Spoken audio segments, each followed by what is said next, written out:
Now, let's look at the funnel. And I've been talking about the 10% of vulnerability that matter, the 1%. I'm going to show you, and I'm going to prove you with data on how you can reduce your vulnerability to the 0.1% of the total number of vulnerability database.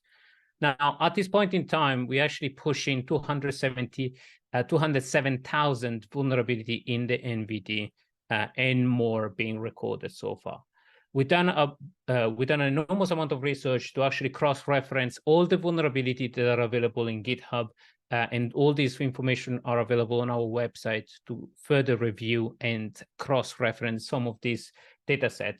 But just this and the bug bounty hot vulnerability, we already reduced that 204,000 vulnerability in 9,000 vulnerability, 70,000 for the one active in the bug bounty platform, and 9,000 just in the one that are potentially exploitable. So GitHub exploit available, proven exploit available. Now, if you narrow down on the actual verified exploit, and you can take CIC, for example, or the non-exploited vulnerabilities, a manually curated database of vulnerability from CISA, part of the US government sponsorship, or GitHub verified exploited, is data set that we analyze cross-referencing where a vulnerability is actually used in the wild and has a module in Metaexploit and other exploit databases.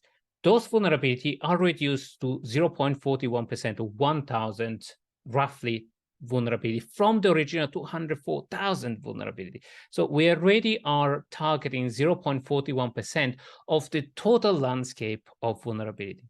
Now, if we further narrow down and we take into consideration things like exploit prediction scoring system, or EPSS, that is basically looking at the probability of exploitation right now and in the next 30 days of specific vulnerability coming from a series of honeynet data.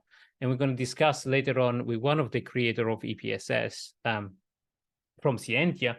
We are already going down to 0.19%. And then if we cross-reference the active exploit or the verified exploit in GitHub that have a high percentage of EPSS, or EPSS above 0.7, we are already at 0.1 or 0.2%. From the original 240,000 vulnerability, we narrow down the scope and the focus to 400 vulnerability. And then if we take it further on and say, okay, which one of these 400 vulnerability are actually exploited or actually present externally, or which one are these on critical asset? If we take even these two elements into consideration, we are going to be on 0.1%. Of 0.01% of those original data sets. This to say that we don't need to submit to the vulnerability overload and to the scanner overload and be flooded with all this alert fatigue. And without this information, the challenge is, as a business, we hear Log4j, or we hear critical vulnerability, or a 0-day. And the reaction, the knee-jerk reaction is panic. Do I have that problem? Am I going to get hacked? As a business owner, those are the information that cause panic. And the knee-jerk reaction is talking to my security professional and saying, are we going to get hacked? Let's fix all this problem altogether. And we've seen this year that we had one of these high critical alert on a weekly basis. Or recently we had curl and libcurl that was vociferated as critical vulnerability. It was actually reduced to much less.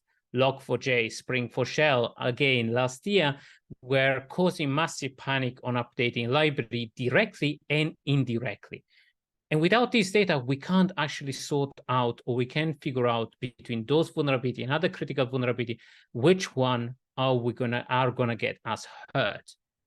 And without data, we're never gonna be able to have that judgment or fight back or discuss back with the business on saying, these are our external assets. These are the one vulnerability that are actually likely to be exploited because they have an exploit available and highly likely to be exploited in the wild. So let's focus on the external surface first, and then the second line of external surface, and then all the way down to the internal in a sequenced approach. No business person will ever fight back that kind of reasoning because it's logical and it's based on data.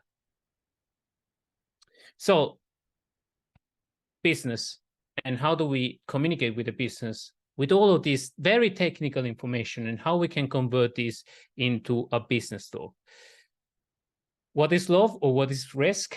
Baby, don't hurt me. And as I said, we need to joke a little bit on these terms, because if we only talk about data, it becomes a little bit heavier.